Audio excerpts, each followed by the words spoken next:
Salut les cocos, on est dans un nouveau numéro de... Tu sais quoi? Ouais, on est le nouveau vendredi du mois. Le nouveau vendredi du mois. Oui, et en fait, il y a quelques temps, j'avais fait déjà un tu sais quoi, qui est tombé un mardi, et il y a plein de gens qui m'ont dit tu fais quoi, c'est pas normal, là, tu déconnes, c'est pas normal. Et en plus, ça plaisait pas beaucoup de monde, parce que je parlais d'une expérience d'achat, vous savez, quand j'avais raconté que j'avais acheté un CD gratuit sur internet que j'avais payé en fait. Donc mon précédent, tu sais quoi, a eu un certain succès. Les gens ont dit bah oui, c'est cool, on a appris des choses sur comment on fait une série et est-ce que t'en as d'autres? Alors oui, j'en ai d'autres. J'avais préparé carrément un super programme avec plein d'infos et sans faire exprès, j'ai appuyé sur la touche supprimer et comme j'avais désactivé la fonction conserver la poubelle, bah j'ai plus rien. Donc alors, le tu sais quoi d'aujourd'hui, c'est pas compliqué, hein. On va parler d'un truc qui est assez colossal. Actuellement, il y a une sorte de grande critique dans le milieu de l'audiovisuel. C'est tout simplement les scénaristes de la série En thérapie qui sont pas contents parce qu'ils ont été obligés de quitter le projet alors que la série est un succès. Alors, la grande question qu'on peut se poser, c'est mais pourquoi? Mais pourquoi? Pourquoi en France, il y a toujours cette guerre entre le réalisateur, les scénaristes et le producteur? Alors si tu veux comprendre un peu, il faut savoir une chose, c'est que en fonction des pays, la conception du réalisateur, du producteur et de l'auteur n'est pas la même. Par exemple, en France, l'auteur d'un film, c'est le réalisateur. Ce titre un peu forcené, il l'a obtenu, tu sais quand? Bah, quand on a commencé avec la nouvelle vague, hein. C'était la théorie de la caméra stylo ou du stylo caméra. En gros, on partait du principe, un peu comme l'analogie du roman, que le réalisateur écrivait, mettait en image une création de l'œuvre et de l'esprit, et donc en conséquence il était du coup l'auteur de l'œuvre, alors que jusqu'à présent il y avait un truc assez paradoxal, c'était que le réalisateur n'était cantonné qu'à un seul truc, c'était qu'il était un technicien.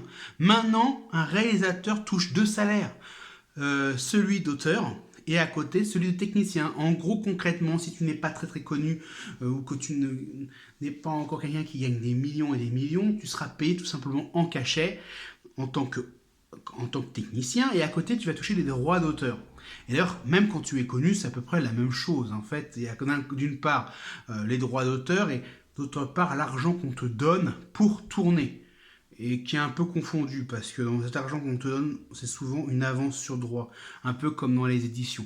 Tout simplement, c'est une avance sur recette. Et ça, c'est qui donne ça? C'est le CNC, ou parfois ton producteur, quand il a réussi à obtenir, à s'assurer qu'il va avoir un financement. Donc là, il arrive et il te fait une petite avance qui te permet du coup de travailler sans avoir la pression économique qui t'empêche finalement de travailler. Bah oui, c'est ça, hein, tout le monde sait que quand tu es un artiste ou quand tu es quelqu'un qui travaille sur une œuvre, il te faut une certaine liberté de mouvement pour pouvoir continuer à travailler. Et ça, c'est assez compliqué. Et ça arrive souvent en fait. D'ailleurs, quand tu fais ton premier film, la chose la plus difficile, c'est de te faire financer. Et donc, c'est pour ça que beaucoup de personnes font plusieurs courts-métrages avant de lancer un premier long-métrage. Et ils font parfois beaucoup de clips pour pouvoir se faire une carte de visite. D'ailleurs, beaucoup de réalisateurs ont d'abord été des clippers avant de devenir des réalisateurs de longs-métrages. Et inversement, on a encore beaucoup de réalisateurs qui font encore des clips, tout simplement parce que pendant 3 minutes, tu peux développer un genre, développer une thématique, développer une idée contextuelle, et tu peux te faire plaisir. Alors, qu'est-ce qui s'est passé tout simplement dans En thérapie? Alors, pour ceux qui ne savent pas, En thérapie, c'est le nouveau succès d'Arte, hein. On parle beaucoup de cette série en tant qu'un remake d'une série israélienne, mais en réalité, il faut savoir une chose, c'est que sur HBO, il y avait déjà une série, je crois que c'est HBO ou peut-être Showtime, je ne sais plus, j'ai plus mes notes. Et du coup, cette série américaine qui existe déjà, c'était In Treatment. Alors, In Treatment n'est pas dans le même contexte historique et sociopolitique ou socioculturel que la série En Thérapie. En Thérapie, on est dans la période post-Bataclan. Donc, il y a cette tragédie, cette reconstruction, tous ces différents chocs émotionnels, parce qu'il y a eu le Bataclan. Oui, c'est vrai, c'était très, très, très horrible. Beaucoup de personnes dans mon entourage ont subi, ont perdu des proches là-bas. J'ai perdu des collègues là-bas. Moi, je devais y être. Et je sais pas pourquoi, maintenant, dès que j'en parle du Bataclan, avant, je pleurais. Maintenant, je fais ça. Et c'est pas pour me moquer, c'est que je sais plus si je dois rire ou avoir peur ou être simplement blasé d'avoir eu mal et d'avoir pleuré pendant des heures et des heures quand ça s'est passé.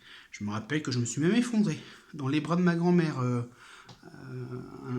dimanche après-midi, un truc comme ça. Et donc voilà, on revient. Alors, In Treatment, qui était une série assez fabuleuse, elle, c'est différente. On va vraiment suivre, tout comme dans, finalement, En Thérapie, le quotidien d'un psychanalyste et l'évolution de ces différents patients. Alors, c'est quoi le problème? C'est tout simplement parce que les scénaristes, ils voulaient, tout simplement, comme ils étaient scénaristes et plus ou moins créateurs, adaptateurs de la série, ils voulaient avoir plus de reconnaissance des producteurs. Alors, évidemment, qu'est-ce qui se passe? C'est que là, il y a eu un succès, un gros succès de la presse, un gros succès du public, et qui c'est qui est mis en avant? Bah, tout simplement les réalisateurs, comme étant auteurs de la série. Alors qu'ils n'étaient pas auteurs de la série, ils étaient réalisateurs. Et d'ailleurs, je crois qu'il y a eu 2 réalisateurs qui se sont partagés les épisodes. Et ça pose un problème. Du coup, c'est un conflit. Parce que les scénaristes ont dit, c'est nous qui avons amené le projet, c'est nous qui avons fait ci, qui avons fait ça, et on n'est complètement pas reconnu à notre juste valeur. Et tout simplement, bah, là, on revient à ce que je vous ai dit. Depuis la nouvelle vague et le contexte de la nouvelle vague, il y a eu un gros écart qui s'est passé, c'est que les réalisateurs ont pris de plus en plus de force, de plus en plus de dominance par rapport au reste de l'équipe. Et maintenant, on parle quand on dit tu as vu le dernier Tarantino, tout simplement, Tarantino est considéré comme l'auteur. Alors que si jamais il collabore avec quelqu'un d'autre pour le scénario, on va complètement oublier. Et même au cinéma, quand vous regardez au cinéma, surtout dans les séries américaines ou dans les films américains, et encore plus dans les films français, on met en avant le réalisateur et le scénariste, il arrive tout après. Et même parfois, on met le réalisateur et celui qui a eu l'idée. Surtout aux États-Unis, où il y a marqué sur une idée 2, sur un scénario, sur un roman 2, et après on met celui qui a écrit l'histoire, et après celui qui a fait le scénario, et également celui qui a fait les dialogues. Alors, après, évidemment, il y a un problème de terminologie, c'est que qui est l'auteur dans tout ça? C'est la grande question qu'on se pose. Mais donc, il y a eu un grand débat. Pendant une longue période, on a commencé à dire que si jamais c'est un film qui a un travail scénaristique très très très poussé, c'est le scénariste qui est l'auteur. Alors que dans tous les cas, bien souvent, le réalisateur, il va faire quoi? Il va faire des choix de cadrage, des choix de mise en scène. Et même parfois, oui, même parfois, certains réalisateurs ne sont même pas l'auteur de la mise en scène. On voit dans certains films au crédit, mise en scène 2, cadrage 2, lumière 2. Oui, alors là, non, là je te vois arriver, tu commences à me dire, mais la lumière c'est quoi? C'est qui?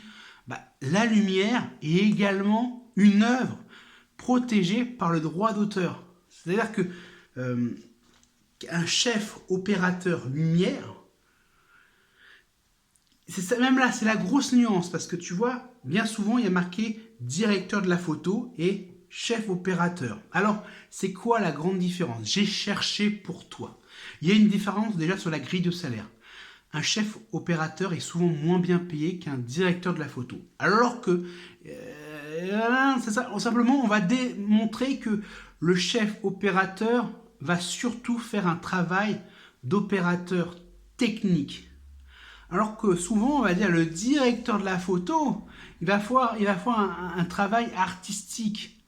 Donc en gros, on part souvent du principe que le directeur photo a travaillé d'après le scénario et a pensé les positions techniques pour traduire le scénario. Mais il y a des chefs-op qui font ça aussi, hein. Et ces chefs-op, souvent, ils sont un peu frustrés parce qu'on dit «Ah putain, super ton film, on a adoré la lumière». Et là, il dit «Putain, mais c'est ma lumière, c'est moi qui ai fait, c'est moi qui a réfléchi». Et c'est souvent ce qui se passe, c'est que un film, on oublie souvent de dire cela, c'est qu'un film est souvent une œuvre collective.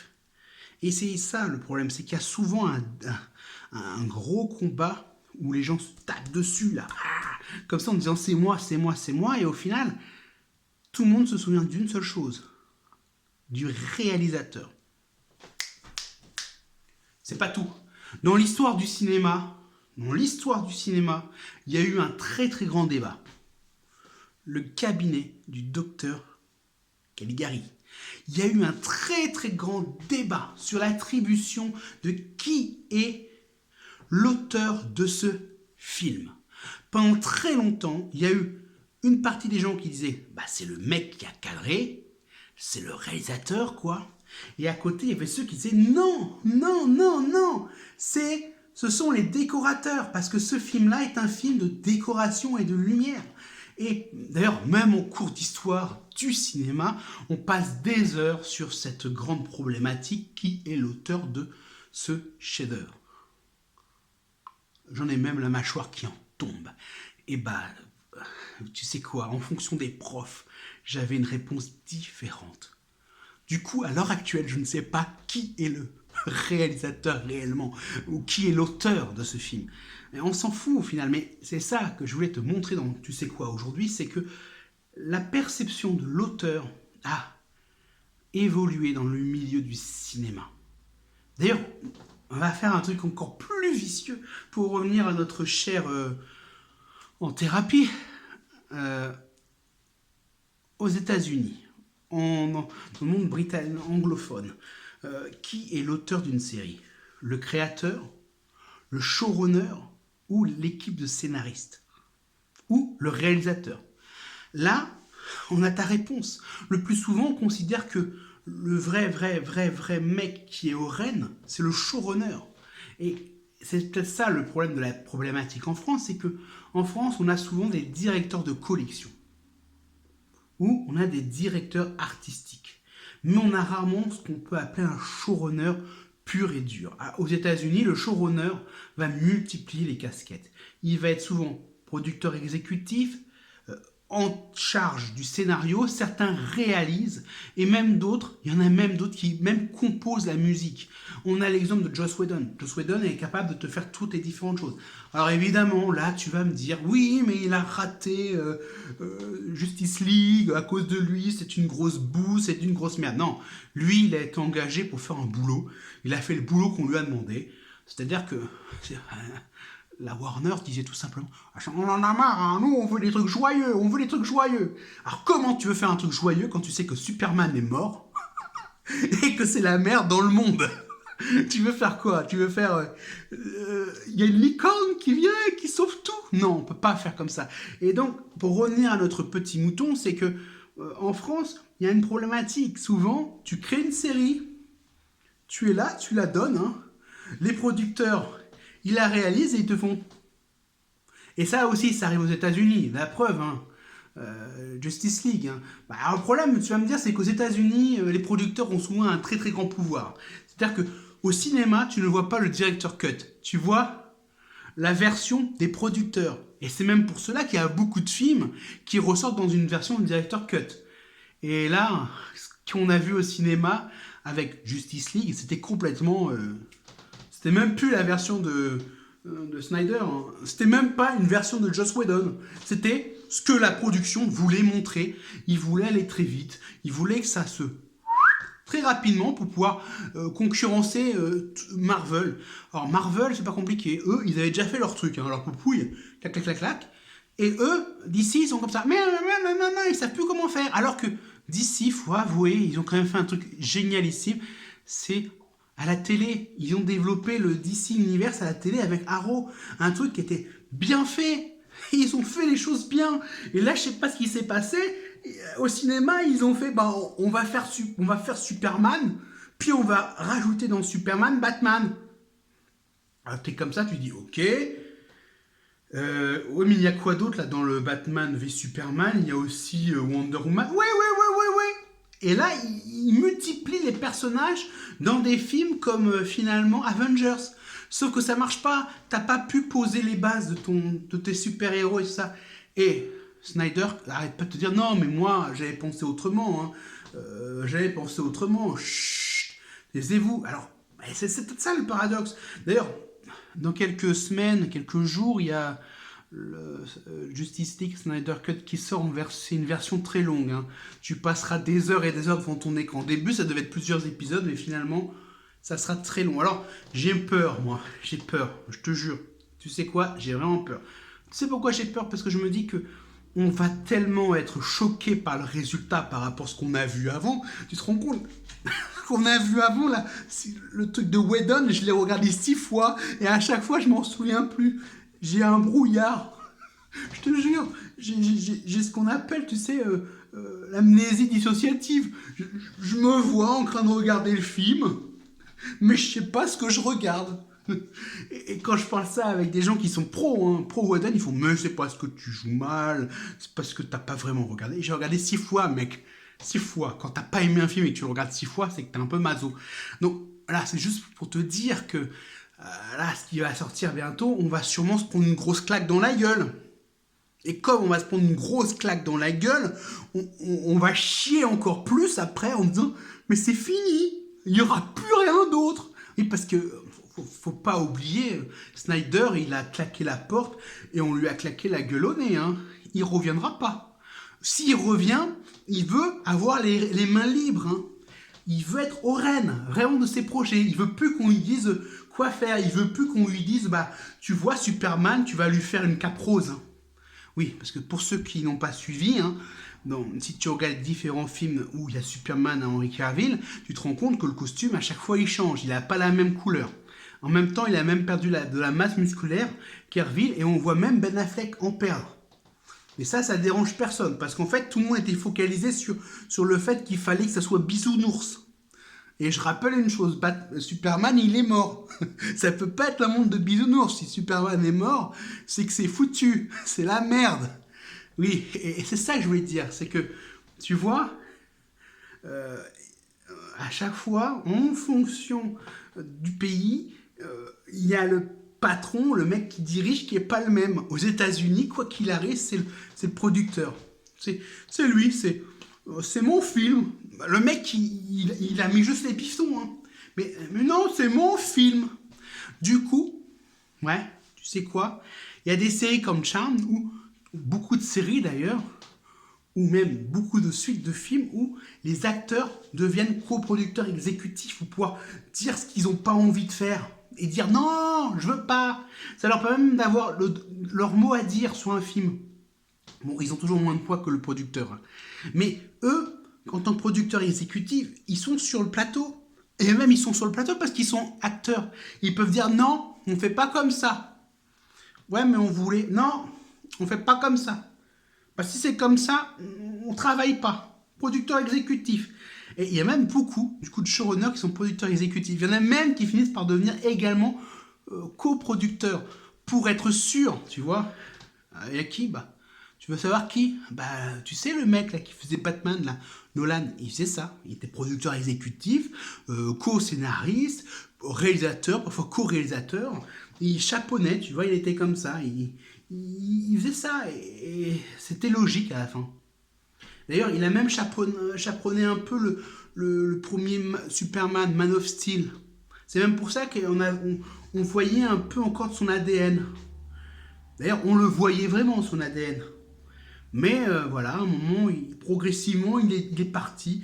Et on a vu la même chose avec Snyder. Progressivement, il est parti parce qu'on voulait lui imposer un monde de bisounours. Voilà, c'était Julien du blog, le mec qui passe.fr. Laisse un petit commentaire et... Chut, faut pas pleurer, hein. Superman, il revient. Il aura même son beau costume noir comme le mien, là. Dans le nouveau film monté, la Snyder Cut. Ciao!